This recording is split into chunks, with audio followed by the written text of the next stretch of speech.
Yang mulia, yang terpelajar, Profesor Kiai Haji Subandi Nur Muhammad, yang pada malam hari ini juga beliau sebagai pemangku manaqib. Semoga beliau beserta keluarga senantiasa mendapatkan kejemparan rahmannya dari Allah Subhanahu wa Ta'ala karena kecintaan beliau kepada Syekh Mursyid dengan mengistiqomahkan sebagai pemangku manaqib. Ikhwan akhwat di seluruh penjuru dunia yang sedang mengikuti acara manaqib online internasional. Yang saya cintai, yang saya banggakan. Kita mengenal seorang ulama kenamaan terkenal. Namanya Nu'man bin Sabit. Nu'man bin Sabit ini nama asli. Kemudian populernya adalah Abu Hanifah. Lebih populer lagi karena memang beliau sebagai imam mujtahid adalah Imam Hanafi. Satu daripada 4 imam mazhab yang mujtahid. Imam Hanafi, Imam Maliki, Imam Syafi'i, dan Imam Hambali. Nah, ini paling paling apa ya paling paling sepuh rujukannya. Sekali waktu beliau sedang berjalan. Ini hanya cerita. Sedang berjalan, di tengah perjalanan itu berpapasan dengan seorang anak. Seorang anak ini memakai terompah,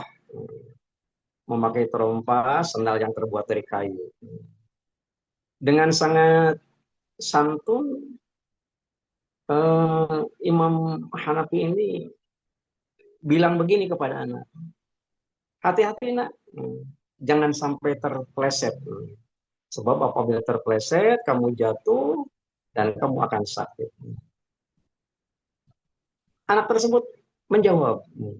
Jawabannya sederhana. Terima kasih Tuhan. Hanya nggak berhenti di situ. Anak itu nanya lagi. Kalau boleh aku tahu, Tuhan siapa ya? Oh, aku Nu'man bin Sabit. Kemudian nama tersebut itu familiar pada telinga sang anak itu. Kemudian sang anak memberikan komentar. Oh, Tuhan yang dikenal dengan sebutan Imam Abu Hanifah. Nah, Imam Hanafi ngomong begini, bukan saya, bukan saya yang apa ya, yang menyebutkan kalimat demikian bukan saya, itu hanya sebagai penghormatan daripada masyarakat yang ditujukan kepada saya. Kata anak, baik. Terima kasih yang telah mengingatkan saya agar hati-hati di dalam berjalan. Tapi saya juga ingin mengingatkan Tuhan. Berhati-hati. Kalau aku terpleset, aku hanya terjatuh. Paling hanya lecet. Dan itu merupakan suatu bencana hanya di dunia. Tapi apabila Tuhan tidak hati-hati dengan gelar yang Tuhan miliki, dengan sanjungan yang begitu tinggi daripada masyarakat, Tuhan ini bisa tergelincir. Dan tergelincirnya Tuhan karena gelar sanjungan, pujian daripada masyarakat itu, kalau Tuhan tidak hati-hati, sebenarnya Tuhan akan lebih berbahaya. Karena apa? Karena kecelakaan itu bukan hanya di dunia, tapi sampai ke akhirat. Masya Allah, tabarakallah, seketika Nu'man bin Sabit, Imam Hanafi itu sendiri, seketika menangis, tersungkur, sambil memeluk sang anak tersebut. Kemudian, setelah begitu, eh, Imam Hanafi mengucapkan terima kasih kepada anak yang telah mengingatkan dia. Itu ceritanya hanya begitu. Nggak panjang ceritanya gitu. Hanya yang perlu kita cermati adalah apa di balik cerita tersebut, pelajaran yang dapat kita ambil. Kira-kira semacam itu. Begitu. Begini, eh, ternyata eh, pujian itu merupakan eh, disebut ya dalam dalam beberapa literatur tafsir, pujian kan ada 4 macam ya. Ada kodim ala kodim. Artinya Allah Allah Subhanahu wa taala memuji dirinya sendiri karena dua-duanya kan sifat qadim. Nah, seperti dikutip dalam Al-Qur'an, la ilaha illa ana, tidak ada Tuhan selain aku. Itu kan yang menyebutkannya kan Allah Subhanahu wa taala. Ditujukan juga kepada Allah gitu. Tapi ada juga pujian dari uh, qadim ala hadis. Artinya dari Allah Subhanahu wa taala kepada makhluk. Jadi Allah Subhanahu wa taala juga sempat memuji begitu kepada makhluk. Siapa itu? Nabi Muhammad sallallahu alaihi wasallam. Wa innaka la ala khuluqin azim. Sungguh kau Muhammad sebagai apa khuluqin azim, sebagai makhluk yang mempunyai akhlak yang agung. Itu kan pujian dari Allah Subhanahu wa taala kepada makhluk. Yang ketiga hadis ala qadim. Pujian makhluk yang baru kepada yang qadim, kepada Allah Subhanahu wa taala. Kita tuh memuji kepada Allah Subhanahu wa taala itu namanya pujian makhluk kepada Allah Subhanahu wa taala, apapun bentuknya. Nah, sementara yang keempat adalah pujian hadis ala hadis, itu ya makhluk kepada makhluk. Nah, di antaranya adalah ungkapan kasus tadi itu merupakan salah satu apa namanya salah satu contoh gitu ya, bagaimana seseorang itu memuji. Mungkin ini, kalau saya dipuji oleh orang, mungkin bukan hanya sekedar mengucapkan terima kasih, jadi ada muncul rasa bangga pada diri. Kalau dipuji orang umumnya kan begitu yang namanya manusia. Tapi kan kita bertoriko. Yang namanya bertoriko itu artinya kita punya imam, kita punya mursyid. Jadi bagaimana kalau sekali waktu gitu ya kita ini ada yang memuji kita. Nah ini panduannya ada pada Abah. Ini untuk pertama sekali nama Muhammad Abdul Ghaus Saifullahil Masri disebut di dalam silsilah pada saat acara manaqib di Suryalaya gitu ya. Itu yang membaca tawasul itu diimami oleh Dr. Andes Kamaluddin Hayatami dari apa dari Bekasi, sekarang pakai talking beliau. Begitu sontak ya pada saat dibaca tawasul itu kan dulu nih itu tawasul itu hanya sampai kepada Syekh Ahmad Sohibul Wafat Tajul Arifin Al-Fatihah gitu. Nah ini karena pertama sekali gitu ya setelah berpulang Abah itu dibaca diteruskan sedikitnya itu Wahadratul Mukarram Syekh Muhyiddin Muhammad Abu Ghaus Saifullahil Masri Al-Fatihah. Sontak seketika, geger seketika sampai-sampai radio Suryalaya dimati. Tapi sayang udah terdengar oleh banyak orang. Gitu. Kemudian itu kan pujian. Pujian di mana nama Muhammad Abdul Ghaus itu disebut. Itu kan tingkat dunia itu. Apa mana itu. Itu begitu disebut, andai kata saya yang disebut nama saya itu paling tidak gitu ya ada perasaan bangga gitu, senang dan akan memberikan komentar terima kasih kepada yang menyebut nama itu. Itu kan umum yang begitu ya, yang umum. Padahal apabila kita melakukan hal itu, Masya Allah, kita ini belum ada apa-apanya. Derajatnya sangat rendah. Kalau tidak dikatakan sebagai pada titik yang paling rendah di dalam retorika.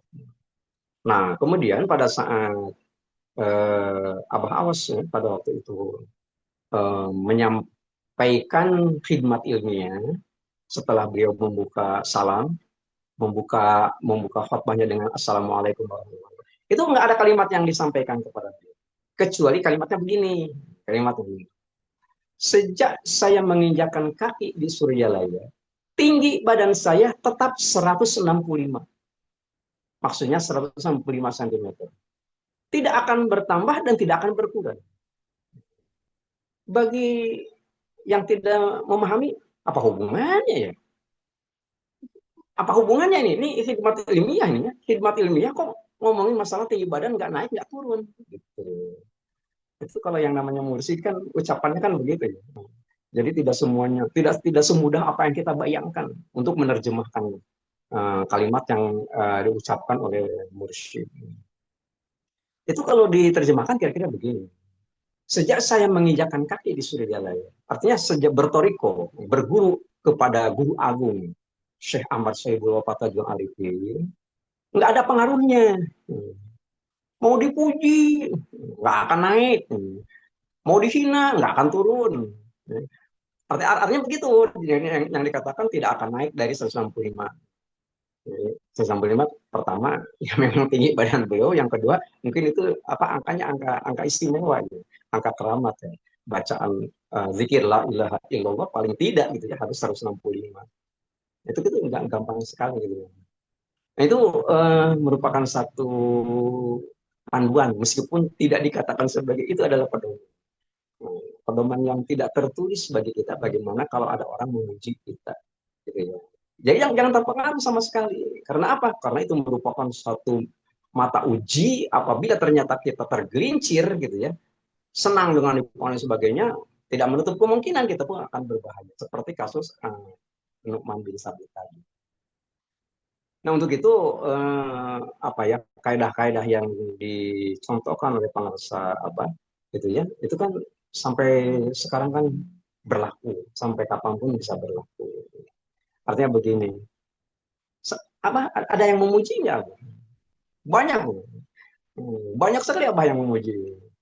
Nah, tetapi jangan lupa gitu ya, banyak juga yang tidak suka, banyak juga yang membenci kepada Abah. Tapi apakah Abah terpengaruh dengan orang yang memuji? Enggak sama sekali. Apa terpengaruh melaksanakan amal karena ada yang menghina? Enggak pernah. Gitu ya. Nah, kasus tak terpengaruh oleh itu dikatakan sebagai istiqomah. Sebagai khusyuk di dalam melaksanakan amaliyahnya. La yaltafit minkum ahad. Apa yang dilihat oleh mata, apa yang didengar oleh kuping, oleh telinga, itu tidak akan berpengaruh terhadap ajegnya hati yang tetap zikir, ingat, eling kepada Allah Subhanahu wa taala. Itu apa? Nah, sehingga apabila kita ambil semacam apa ya, contoh yang lain gitu ya, yang lebih konkret yang kita rasakan. Saya live TikTok, gitu ya. Itu beberapa wakil talkin sempat hadir gitu ya.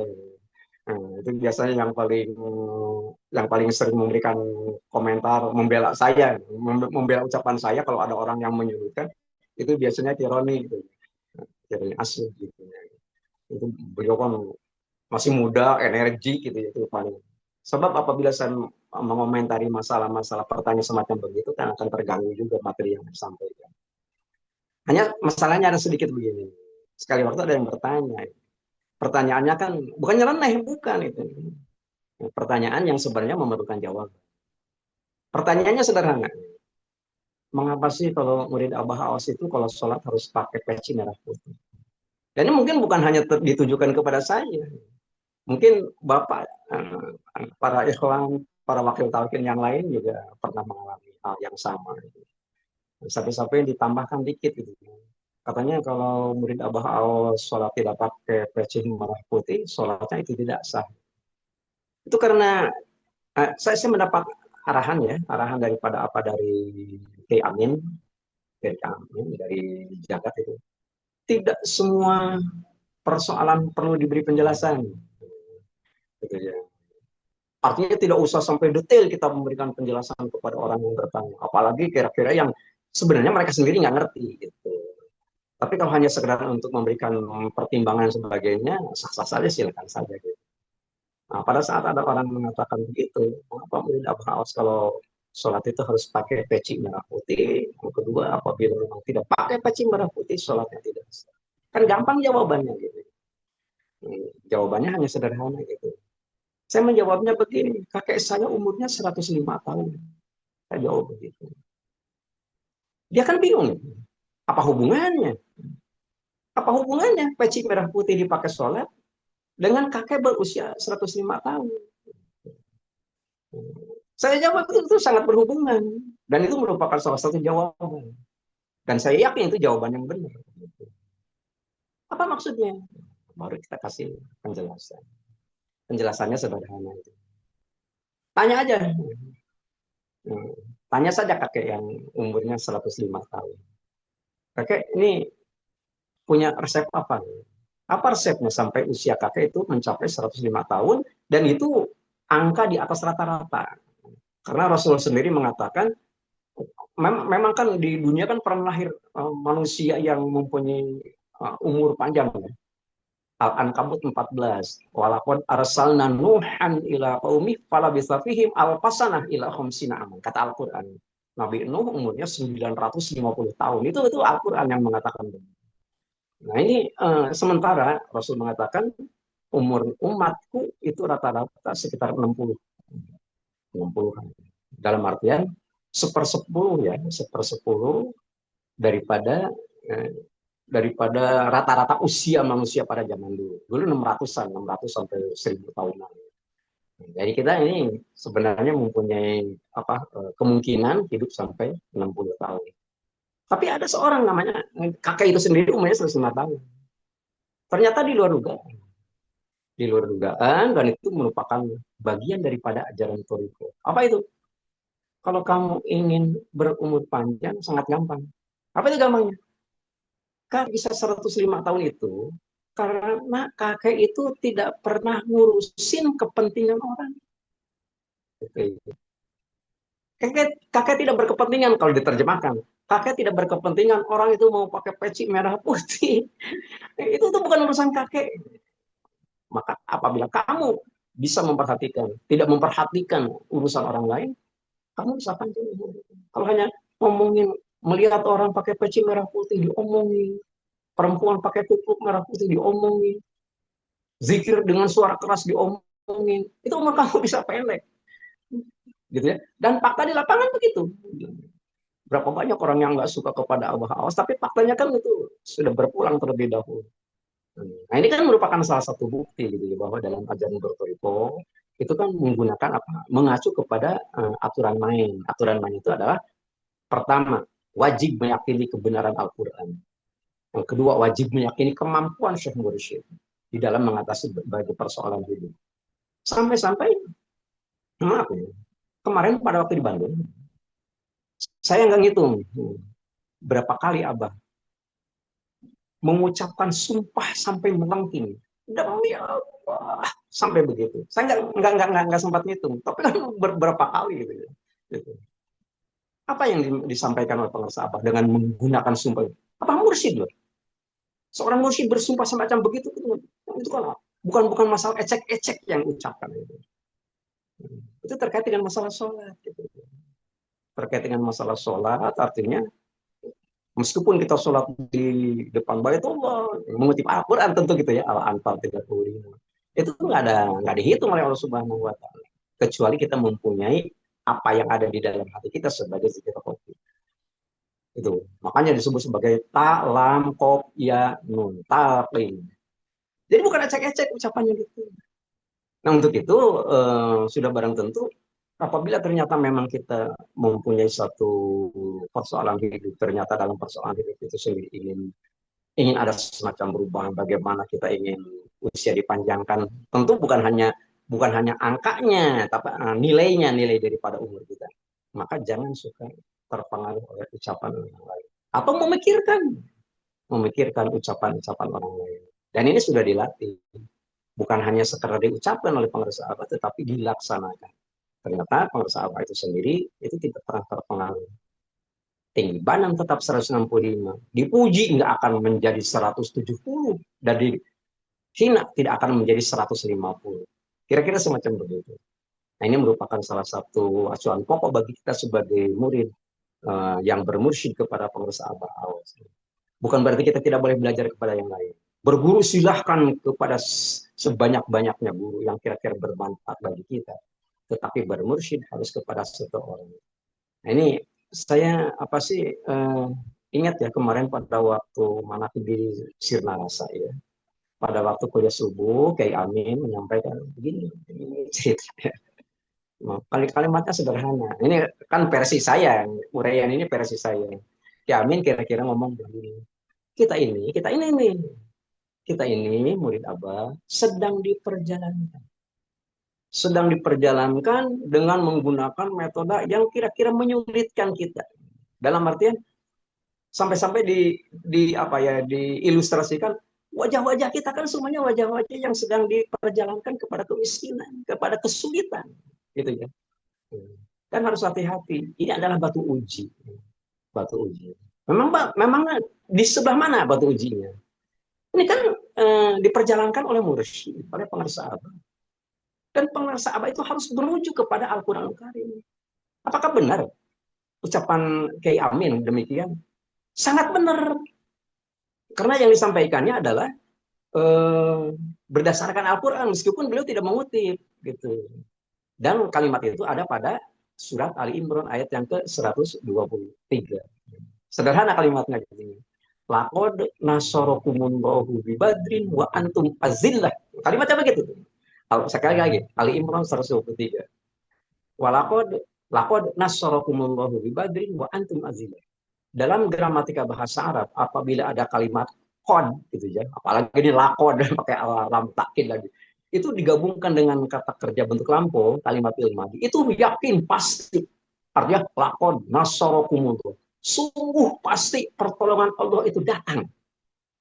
Antum azilah di mana kamu dalam keadaan lemah. Nah, ini ceritanya cerita perang Badar dulu.